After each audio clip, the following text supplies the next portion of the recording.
नमस्कार साथियों। बिहार शिक्षक भर्ती बीपीएससी टीआरई 4.0 के लिए बिहार स्पेशल भूगोल की क्लास में आप सभी का स्वागत है। आज के एपिसोड नंबर 6 में हम बात करेंगे संभववाद, नियतिवाद, साथ में रुको और जाओ नियतिवाद के बारे में, जहां से बिहार शिक्षक भर्ती में बार बार आपसे सवाल पूछे जाते हैं। और इस सवाल की अगर हम बात करें तो इस सवाल के बारे में जो जानकारी दी गई है वो आपके क्लास 12th एनसीईआरटी में जानकारी दी गई है, जो कि आपका आधारभूत जानकारी वहाँ पर दिया गया है। और साथ में यह जो सवाल है संभववाद, नियतिवाद और साथ में रुको और जाओ नियतिवाद, ये जो प्रश्न है इससे पहले पीजीटी भूगोल में पूछे गए हैं।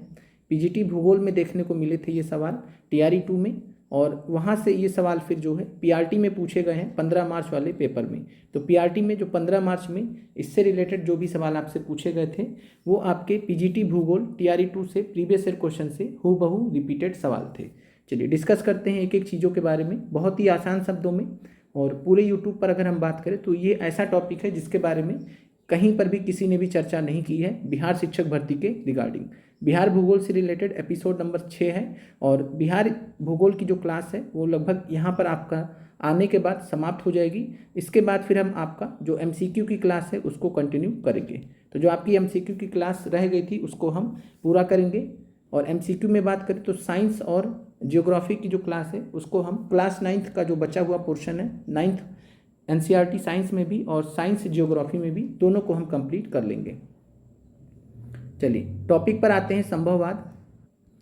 संभववाद की जो अंग्रेजी है वो है पॉसिबिलिज्म। और संभववाद की अगर हम बात करें तो संभववाद का जो सिद्धांत है किस चीज़ में विश्वास करता है, तो इस सिद्धांत के अनुसार प्रकृति हमें अवसर प्रदान करती है और जो मानव होते हैं उनका उपयोग करते हैं। तो प्रकृति के द्वारा जो अवसर प्रदान किए जाते हैं या जो संसाधन प्रदान किए जाते हैं मनुष्य उनका उपयोग करता है। धीरे धीरे प्रकृति का मानवीकरण हो जाता है तथा प्रकृति पर मानव प्रयासों की छाप पड़ने लगती है। यह डिफिनीशन आपका एनसीईआरटी में दिया गया है। तो एक प्रकार से संभववाद का मतलब क्या होता है, तो संभववाद का मतलब ये होता है कि प्रकृति में हमें करने को बहुत सारी चीज़ें होती हैं, बहुत सारे संसाधन होते हैं, हम उनका उपयोग करते हैं अपने काम के लिए। तो मानव अपने जो है सामाजिक और आर्थिक ज़रूरतों के लिए प्रकृति के चीज़ों का इस्तेमाल करता है, दोहन करता है। संभववाद के जो संस्थापक है वो कौन है, तो क्लास 12 पीजीटी के जो अभ्यर्थी हो ध्यान रखिएगा, संभववाद के जो संस्थापक हैं एल फेब्रे। और एल फेब्रे के अनुसार कोई भी आवश्यकताएं नहीं है लेकिन हर जगह संभावनाएं हैं, मनुष्य इन संभावनाओं के स्वामी के रूप में उनके उपयोग का न्यायाधीश है। ये एक डेफिनेशन है फेब्रे का जो पीजीटी के अभ्यर्थियों को ध्यान रखना है। पीआरटी के अभ्यर्थियों को कुछ प्रश्नों को और टॉपिक को समझ के जाना है। संभववाद की अगर हम बात करें तो यह जो है इस धारणा पर आधारित है कि पर्यावरण कुछ बाधाएं या सीमाएं निर्धारित करता है, लेकिन यह संस्कृति या सामाजिक परिस्थितियों से निर्धारित होती है। तो मनुष्य कुल मिलाकर इतना आपको समझना है कि जो भी पर्यावरण में चीज़ें होती हैं, जो भी प्रकृति में चीज़ें होती हैं, उनका इस्तेमाल करता है अपनी संस्कृति और सामाजिक परिस्थितियों के अनुसार। अगर मनुष्य को उस चीज़ की ज़रूरत है तो उसका निर्माण करेगा प्रकृति के संसाधनों का उपयोग करते हुए, अन्यथा नहीं करेगा। अब यहाँ पर आपसे संभववाद के बहुत आधारभूत उदाहरण आपको जो समझने हैं, जैसे कि औद्योगिक क्रांति। औद्योगिक क्रांति की बात करें, इंडस्ट्रियल रिवोल्यूशन की बात करें तो उस समय लार्ज स्केल प्रोडक्शन की जरूरत थी और उस संदर्भ में औद्योगिक क्रांति हुई। तो प्रकृति में चीज़ें मौजूद थी, उनका इस्तेमाल करते हुए मनुष्य ने औद्योगिक क्रांति को जन्म दिया। और औद्योगिक क्रांति में अपनी संस्कृति और सामाजिक परिस्थितियों को ध्यान में रखते हुए मनुष्य ने औद्योगिक क्रांति की ओर अग्रसर हुआ। तो औद्योगिक क्रांति एक हिसाब से संभववाद का उदाहरण है और संभववाद यहाँ पर आपको थोड़ा बहुत समझ में आने लगा होगा। इसके अलावा बात करें तो औद्योगिक क्रांति के अलावा हरित क्रांति की अगर हम बात करें तो हरित क्रांति भी जो है एक प्रकार से संभववाद का उदाहरण है। तो औद्योगिक क्रांति हुआ या हरित क्रांति हुआ, ये दोनों आपके महत्वपूर्ण उदाहरण हैं संभववाद के। चलिए अब हम आगे बढ़ते हैं। कुछ एक प्रश्न आपका पूछा गया था जिसके बारे में चर्चा कर लेते हैं। प्रश्न आपका पूछा गया था पीआरटी में भी और पीजीटी में भी। प्रश्न था आपका, मत्स्य कृषि किसका सूचक होता है? Pisciculture is an indicator of, नियतिवाद का, संभववाद का या संभाव्यतावाद का? तो मत्स्य कृषि की बात करें, पिसीकल्चर की बात करें तो प्राकृतिक रूप से आप सभी को मालूम है कि जो मछलियाँ होती हैं वो कहाँ पर जो है उनका विकास होता है, प्राकृतिक रूप से। लेकिन अगर हम बात करेंगे मानवीय रूप से, तो मानवीय रूप से पिसीकल्चर का जो उद्भव हुआ है, मत्स्य कृषि का जो उद्भव हुआ है, वो एक हिसाब से संभववाद को दर्शाता है, जिसमें मानव ने अपनी ज़रूरतों को पूरा करने के लिए मत्स्य कृषि को एक हिसाब से जन्म दिया और मत्स्य कृषि के माध्यम से मानव अपनी जो ज़रूरतें हैं उसको पूरा कर रहा है। तो मत्स्य कृषि भी यहाँ पर आपका उदाहरण है संभववाद का। इसके अलावा आपसे पूछे बागवानी किसका उदाहरण है, हॉर्टिकल्चर किसका इंडिकेटर है, रेशम उत्पादन सेरीकल्चर किसका जो है इंडिकेटर है, मधुमक्खी पालन एपीकल्चर किसका जो है इंडिकेटर है। तो ये सभी के सभी संभववाद के सूचक हैं, कुछ उदाहरण हैं जो आपको हमने इस प्रश्न से रिलेटेड मत्स्य कृषि से यहाँ पूछा गया, अगली बार बागवानी पूछ सकता है, रेशम उत्पादन पूछ सकता है, मधुमक्खी पालन पूछ सकता है। तो मनुष्य को जरूरत थी मधुमक्खी पालन की, तभी उसने मधुमक्खी पालन का पूरा एक बृहद कॉन्सेप्ट जनरेट किया जिसको हम एपीकल्चर के नाम से जानते हैं। बड़े पैमाने पर मधुमक्खी का पालन करने लगा मानव, उसी प्रकार रेशम उत्पादन भी किया, उसी प्रकार से बागवानी भी किया। तो ये सभी के सभी उदाहरण हैं संभववाद के। चलिए अब हम आगे बढ़ते हैं। अगला एक सवाल आपसे पूछा गया था, टेहरी बांध परियोजना किससे संबंधित है। तो टेहरी बांध परियोजना नियतिवादी विचारधारा से, संभववादी विचारधारा से या वैज्ञानिक नियतिवादी विचारधारा से। तो टेहरी बांध परियोजना यह भी जो है संभववादी विचारधारा से संबंधित है। टेहरी बांध परियोजना में आपको सिंपल में ये समझना है कि मानव को बांध की जरूरत थी नदी के ऊपर, तो नदी के ऊपर एक बांध की जरूरत थी। मानव ने उस आवश्यकता को पूरा करने के लिए, और बांध के बहुत सारे बहुउद्देशीय योजनाएं भी होती हैं, परियोजनाएं भी जुड़ी होती हैं। तो एक बांध का बहुत सारा काम होता है मानव के विकास से रिलेटेड। तो मानव अपने विकास के लिए, सामाजिक आर्थिक विकास के लिए बांध का निर्माण किया, टेहरी बांध परियोजना का निर्माण किया। तो टेहरी बांध परियोजना किससे संबंधित हो जाएगा, संभववादी विचारधारा से। इसके अलावा बात करें, आपसे पूछा जा सकता है इसी तर्ज पर भाखड़ा नांगल बांध। तो भाखड़ा नांगल बांध जो कि सतलुज नदी पर है, वो भी संभववाद का उदाहरण आप समझ सकते हैं। फिर इसके अलावा अटल टनल की बात कर लें, तो अटल टनल और अटल सेतु जो कि समुद्र के ऊपर बना हुआ है कुछ पार्ट, तो अटल टनल और अटल सेतु ये दोनों के दोनों संभववाद का उदाहरण है। तो अटल टनल के बारे में आपने पढ़ रखा है, 9.02 किलोमीटर का है। अटल सेतु की लंबाई आप कमेंट कर दीजिएगा, इस बार आपसे पूछा गया था। तो अटल टनल और अटल सेतु दोनों ही संभववाद के अन्य उदाहरण हैं। अब हम एनसीईआरटी में संभववाद के कुछ उदाहरण दिए गए हैं, क्लास 12 एनसीईआरटी में, उनको हम देख लेते हैं। जैसे कि यहाँ पर दिया गया है, उच्च भूमियों पर स्वास्थ्य विश्राम स्थल। तो उच्च भूमियों पर यानी कि जो रिलेटिवली मैदानों से ऊंचे भाग में स्थित जगह हैं, उन जगहों पर स्वास्थ्य विश्राम स्थल का निर्माण करना, ये संभववाद का एक उदाहरण आप मान सकते हैं। फिर है विशाल नगरीय प्रसार। तो बड़े पैमाने पर कोई नगर का जब डेवलपमेंट किया जाता है तो उस नगर का जो डेवलपमेंट होता है वो भी संभववाद का उदाहरण होता है। इसमें आप अमरावती के बारे में उदाहरण के रूप में समझ सकते हैं। अमरावती को जो है किस राज्य की राजधानी के तौर पर डेवलप किया जा रहा है, बहुत बड़ा प्रोजेक्ट चल रहा है। तो इस प्रकार का जो प्रसार होता है ये आप संभववाद के तहत समझ सकते हैं। इसके अलावा फलो उद्यान हो गया, तटों पर पत्तन यानी जो बंदरगाह बनाए जाते हैं, ये भी संभववाद का उदाहरण है। महासागरीय तल पर समुद्री मार्ग, और महासागरीय तल पर अगर कोई समुद्री मार्ग बनाया जा रहा है तो वो भी संभववाद का उदाहरण है। इसके अलावा अंतरिक्ष में कोई उपग्रह प्रेषित किया जा रहा है तो मानव के जो है सामाजिक और आर्थिक विकास के लिए किया जा रहा है, तो ये भी जो है अंतरिक्ष में उपग्रह भेजना, ये भी आपका संभववाद का उदाहरण है। ये उदाहरण आपको एनसीईआरटी में डिस्कस किया गया है। ये आपका टॉपिक कंप्लीट होता है संभववाद। अब हम आते हैं नियतिवाद पर। नियतिवाद जिसको हम डिटर्मिनिज्म बोलते हैं इंग्लिश में, इसके लिए एक शब्द और है निश्चयवाद। चाहे निश्चयवाद आए चाहे आपसे नियतिवाद आए, दोनों एक ही चीज़ है। तो नियतिवाद और निश्चयवाद क्या कहता है, तो नियतिवाद के अनुसार मनुष्य एक निष्क्रिय कारक होता है और प्रकृति सक्रिय कारक होता है। यानी मनुष्य जो है बेबस होता है जो है प्रकृति के अधीन, और प्रकृति यहाँ पर सक्रिय कारक होता है जो मनुष्य की क्रिया और निर्णय लेने की प्रक्रियाओं को नियंत्रित और निर्धारित करती है। और अगर हम बात करें नियतिवाद की, तो द्वितीय विश्व युद्ध तक इस विचारधारा का एक कह सकते हैं कि बोलबाला था। द्वितीय विश्व युद्ध तक इस विचारधारा का बोलबाला था। उसके बाद फिर इस विचारधारा जो कह सकते हैं ठंडे बस्ते में चली गई। तो द्वितीय विश्व युद्ध तक था, आज के डेट में बहुत ज़्यादा इसकी बात नहीं की जाती है। तो नियतिवाद के अनुसार जो है मनुष्य एक निष्क्रिय कारक है, प्रकृति सक्रिय कारक है, और मनुष्य की क्रिया और निर्णय लेने की प्रक्रियाओं को नियंत्रित और निर्धारित करती है।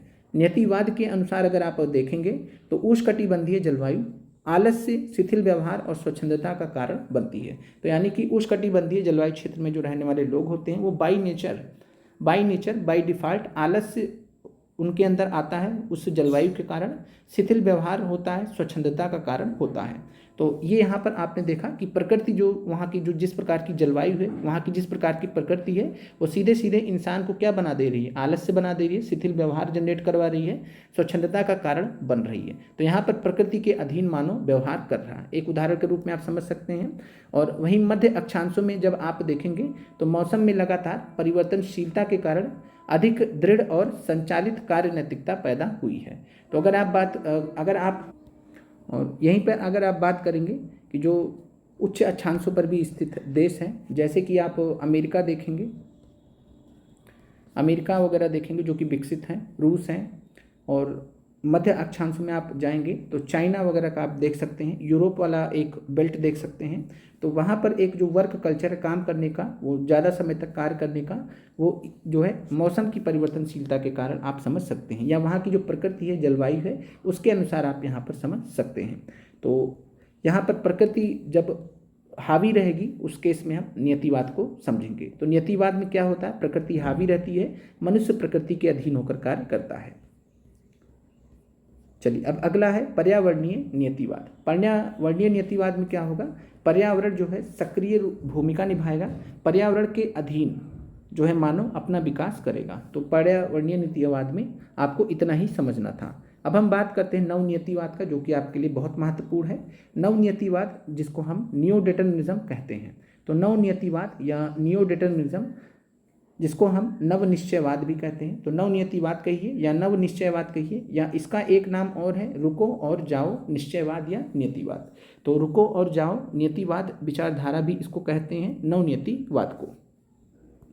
नवनियतिवाद को दिया किसने था, तो नवनियतिवाद की जो संकल्पना है वो जियोग्राफर थे, भूगोलवेत्ता थे, जिनका नाम था ग्रिफिथ टेलर। तो ग्रिफिथ टेलर ने नवनियतिवाद का कॉन्सेप्ट दिया था, और नवनियतिवाद की जो संकल्पना है वो पर्यावरणीय निश्चयवाद और संभववाद के बीच में मध्य मार्ग को परिलक्षित करता है। अब होता क्या है, पर्यावरणीय निश्चयवाद में क्या होगा, पर्यावरण बहुत सक्रिय भूमिका में रहेगा। संभववाद में क्या होता है, संभववाद में जो है मनुष्य अपने विकास के लिए कुछ भी कर जाने को आतुर रहेगा, यानी डैम से लेकर टनल से लेकर कुछ भी बना देगा। तो कुल मिलाकर दोनों में एक बैलेंस होना चाहिए। तो पर्यावरणीय निश्चयवाद और संभववाद के बीच में मध्य मार्ग को, यानी एक बैलेंस को परिलक्षित करता है नवनियतिवाद। अब नवनियतिवाद के बारे में अगर हम बात करें तो नवनियतिवाद एक दार्शनिक अवधारणा है जो कि पर्यावरणीय नियतिवाद की प्रतिक्रिया से उभरी है। तो पर्यावरणीय नियतिवाद की प्रतिक्रिया से उभरने वाली एक दार्शनिक अवधारणा है नवनियतिवाद। नवनियतिवाद को आप समझेंगे कैसे, तो नवनियतिवाद के अनुसार मानवीय जो गतिविधियां होती हैं, जैसे मान लीजिए प्रदूषण है, तो पर्यावरण को दीर्घकालिक नुकसान अगर पहुंचाती है तो ऐसी गतिविधियों को हमें रोक देना चाहिए, उनको संज्ञान में लेना चाहिए। अन्यथा जो है मनुष्य वह सब कुछ कर सकता है जो हमें पर्यावरण करने की अनुमति देता है। तो पर्यावरण हमें जो भी करने की अनुमति देता है, मनुष्य वह सब कर सकता है, वो संभववाद की विचारधारा के अनुसार कर सकता है। और वहीं पर अगर मानवीय गतिविधियां, मान लीजिए प्रदूषण है, इससे अगर नुकसान पहुंच रहा है, जाहिर सी बात है नुकसान पहुंच रहा है, तो ऐसी गतिविधियों को जो है रैशनलाइज करना चाहिए या रोक देना चाहिए, ताकि जो है ऐसा नुकसान आगे ना हो। अब यहाँ पर एक आपसे प्रश्न पूछा गया था, टेहरी बांध परियोजना का विवाद संबंधित है। अब यहाँ पर आप ध्यान से देखेंगे तो टेहरी बांध परियोजना का जो विवाद है वो किससे संबंधित है, वो है नवनियतिवाद से। नवनियतिवाद को हम रुको और जाओ नियतिवाद भी कहते हैं। तो राइट आंसर आपका यहाँ पर सी है, रुको और जाओ नियतिवाद विचारधारा से। ये आपके प्रीवियस ईयर क्वेश्चंस हैं। नवनियतिवाद सिंपल में, और ऑप्शन में चूंकि नवनियतिवाद दिया नहीं था, रुको और जाओ नियतिवाद विचारधारा दिया था। अब टेहरी बांध परियोजना जो था वो हमने किससे संबंधित पाया था, टेहरी बांध परियोजना संबंधित था संभववादी विचारधारा से। लेकिन टेहरी बांध परियोजना का जो विवाद है, विवाद क्या है टेहरी बांध परियोजना का, कि टेहरी बांध परियोजना बनने के कारण वहाँ का जो लोकल पर्यावरण था, लोकल जो इकोसिस्टम था, उसका तगड़ा नुकसान हुआ। हजारों जो गांव थे वो डूब गए, वहाँ पर जो पेड़ पौधे थे वो सभी के सभी पानी में जलमग्न हो गए। तो गांव डूब गया, पेड़ पौधे डूब गए, तो वहाँ की जो पारिस्थितिकी थी उसको डिस्टर्ब कर दिया गया। तो ये टेहरी बांध परियोजना का विवाद है कि हजारों गाँव उजड़ गए, विस्थापन हुआ लोगों का। तो जब कभी भी किसी परियोजना के कारण जब पर्यावरण का दोहन होता है, पर्यावरण का जब क्षय होता है, तो उस चीज़ को हम किससे समझते हैं, रुको और जाओ नियतिवाद विचारधारा से। रुको का मतलब है रुको और जो भी नुकसान हो रहा है उसको एनालाइज करो, फिर उसके बाद आगे बढ़ो। इस तरीके से आप समझ सकते हैं। तो नवनियतिवाद विचारधारा, टेहरी बांध परियोजना का जब विवाद पूछेगा तो रुको और जाओ नियतिवाद विचारधारा से या फिर नवनियतिवाद से संबंधित है। केवल टेहरी बांध परियोजना पूछेगा तो संभववादी विचारधारा से। यह आपको क्लियर हो गया होगा। पर्यावरण प्रदूषण ने जन्म दिया है, ये सवाल आपका पूछा गया था। पीआरटी में भी 15 मार्च में पूछा गया है और ये जो है भूगोल में भी पूछा गया है। इस प्रश्न का जवाब आपको कई जगह गलत भी दिया जाएगा, तो आप इसका सही जवाब उपयुक्त में से एक से अधिक है। और ये आपका पीजीटी के आंसर की में माना गया है, जो टीआरई 2 में जो है बीपीएससी ने पूछा था। तो पीजीटी के आंसर की में एक से अधिक आंसर माना है। तो कभी भी यहाँ प्रश्न आए पर्यावरण प्रदूषण ने किसको जन्म दिया है, तो पर्यावरण प्रदूषण ने जो है नवनियतिवाद को जन्म दिया ही है। क्योंकि पर्यावरण प्रदूषण होता है, इसका मतलब क्या हो गया कि पर्यावरण पर जो है विपरीत प्रभाव पड़ रहा है, तो नवनियतिवाद के अंतर्गत इसको अध्ययन करेंगे। अब उसका समाधान कैसे होगा, उस समाधान को देखने के लिए हम वैज्ञानिक नियतिवाद का सहारा लेते हैं। तो वैज्ञानिक नियतिवाद का सहारा हम पर्यावरण प्रदूषण का जो प्रभाव रहता है उसको समझने के लिए करते हैं। तो बी और सी यहाँ पर आपका सही है, तो राइट आंसर आपका डी है, उपयुक्त में से एक से अधिक। इसके अलावा आपसे अन्य क्या पूछा जा सकता है जो आपके एनसीईआरटी में दिया गया है। तो यहाँ पर अगर आपसे पूछ ले कि हरित गृह प्रभाव, ये लाइन आपका एनसीईआरटी से लिया गया है, हरित गृह प्रभाव का जो यहाँ पर आपसे सेम ऐसे पूछ लिया जाए, हरित गृह प्रभाव ने किसको जन्म दिया है, तो हरित गृह प्रभाव ने नवनियतिवाद को जन्म दिया है। ऐसे ही ओजोन परत अवक्षय किसने को जन्म दिया है, तो नवनियतिवाद को डायरेक्टली जन्म दिया है। भूमंडलीय तापन नवनियतिवाद को जन्म दिया है। पीछे हटती हिमनदियाँ, जो हिमनद पिघल रहे हैं। निम्नीकृत भूमियाँ, यानी जो भूमि निम्नीकृत हो जा रही हैं, अपरदन जिनका हो जा रहा है, तो ये सभी के सभी नवनियतिवाद के अंदर हम अध्ययन करते हैं। तो ये आपका टॉपिक था जो आपका यहाँ पर कंप्लीट हुआ। एक बार हम रिवाइज कर दे रहे, जिससे किसी को अगर कुछ डाउट रह गया हो तो वो क्लियर कर ले। पहला है संभववाद। संभववाद में सिंपल में आप इतना समझिए कि मनुष्य जो है पृथ्वी पर रह रहा है, पृथ्वी पर प्रकृति है, पर्यावरण है, और प्रकृति ने मनुष्य को संसाधन दिए कि आप उसका इस्तेमाल करिए, और मनुष्य अपने सामाजिक और आर्थिक विकास के आधार पर जो है संसाधनों का उपयोग करके कुछ चीज़ें बनाता है, जैसे कि पुल बनाता है, सेतु बनाता है, टनल बनाता है, इसके अलावा बांध बनाता है बड़े बड़े।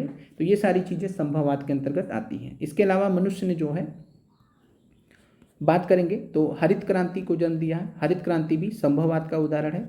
इसके अलावा औद्योगिक क्रांति भी संभववाद का उदाहरण है। मत्स्य कृषि में आप देखते हैं कि बड़े पैमाने पर मछलियों का उत्पादन होता है, तो मत्स्य कृषि जो कि बड़े पैमाने पर मानवीय उपभोग के लिए मछलियों का उत्पादन होता है, ये भी संभववाद का उदाहरण है। इसी प्रकार बागवानी, रेशम उत्पादन, मधुमक्खी पालन, ये सभी संभववाद के उदाहरण हैं। टेहरी बांध परियोजना की बात करें तो कोई भी बांध बनेगा तो टेहरी बांध परियोजना यानी भारत का सबसे ऊंचा बांध, टालेस्ट डैम ऑफ इंडिया, तो ये जो है संभव हो पाया है, तो ये संभववादी विचारधारा से। यानी आप इस तरीके से समझ सकते हैं कि कोई ऐसी चीज़ जो मानव संभव करके दिखा पाता है अपने आर्थिक जो है अपने तकनीकी विकास और आर्थिक विकास के दम पर, तो वो सारी चीज़ें संभववादी विचारधारा के अंतर्गत आती हैं। इसी प्रकार भाखड़ा बांध संभववाद का उदाहरण है। अटल टनल और अटल सेतु भी संभववाद का उदाहरण है। इसके अलावा एनसीईआरटी में कुछ उदाहरण दिए गए हैं। उच्च भूमियों पर स्वास्थ्य विश्राम स्थल, विशाल नगरीय प्रसार, फलो उद्यान, तटों पर पत्तन यानी बंदरगाह, महासागरीय तल पर समुद्री मार्ग, अंतरिक्ष में उपग्रह भेजना वगैरह, ये सभी संभववाद के उदाहरण हैं। नियतिवाद या निश्चयवाद की बात करें तो मनुष्य जो है प्रकृति के अधीन रहकर कार्य करता है। प्रकृति यहाँ पर हावी रहती है पूरी तरीके से और मनुष्य उसके अधीन कार्य करता है। पर्यावरणीय नियतिवाद तो पर्यावरण पूरी तरीके से इसमें जो है मनुष्य के विकास को रेगुलेट करती है। फिर है नवनियतिवाद या रुको और जाओ नियतिवाद। तो नवनियतिवाद और रुको या जाओ नियतिवाद क्या होता है कि संभववाद के वजह से भी आपने देखा था, संभववाद के वजह से क्या होता है, बड़े बड़े चीज़ें हम बना लेते हैं, बड़े बड़े बांध बना लिए, बड़ी बड़ी चीज़ें हमने बना ली, लेकिन उसके वजह से पर्यावरण पर उसका विपरीत प्रभाव भी पड़ता है। तो जो पर्यावरण पर विपरीत प्रभाव पड़ता है संभववाद की वजह से, उसको हम डायरेक्टली अध्ययन करते हैं नवनियतिवाद में। और पर्यावरणीय निश्चयवाद और संभववाद के बीच में एक ये बीच का रास्ता दिखाता है ये संकल्पना। नवनियतिवाद की अगर हम बात करें तो नवनियतिवाद में हम सीधे सीधे देखते हैं कि अगर टेहरी बांध परियोजना है तो जो उसका विवाद है, टेहरी बांध परियोजना का जो विवाद है, इसके वजह से जो है पर्यावरण की क्षति हुई है, लोगों का विस्थापन हुआ है, गांव उजड़ गए हैं, पारिस्थितिकी डिस्टर्ब हो गई है, तो ये हम नवनियतिवादी विचारधारा में देखते हैं, जिसको हम रुको और जाओ नियतिवादी विचारधारा कहते हैं। इसके अलावा पर्यावरण प्रदूषण ने जन्म दिया है। तो पर्यावरण प्रदूषण से जो है बात करें तो ये नवनियतिवाद को जन्म दिया है। तो पर्यावरण प्रदूषण ने किसको जन्म दिया? डायरेक्टली नवनियतिवाद को। और इसको हम देखते हैं वैज्ञानिक नियतिवाद के भी चश्मे से। तो आपका राइट आंसर यहाँ पर डी है, उपयुक्त में से एक से अधिक। इसी प्रकार आप जो है हरित गृह प्रभाव, ओजोन परत अवक्षय, भूमंडलीय तापन, पीछे हटती हिम नदियाँ, निम्नीकृत भूमियाँ, ये सभी के सभी नवनियतिवाद के डायरेक्ट या प्रत्यक्ष रूप से उदाहरण आपके सामने। उम्मीद करते हैं क्लास आपको अच्छी लगी होगी। आप लोगों का देखने के लिए बहुत बहुत धन्यवाद।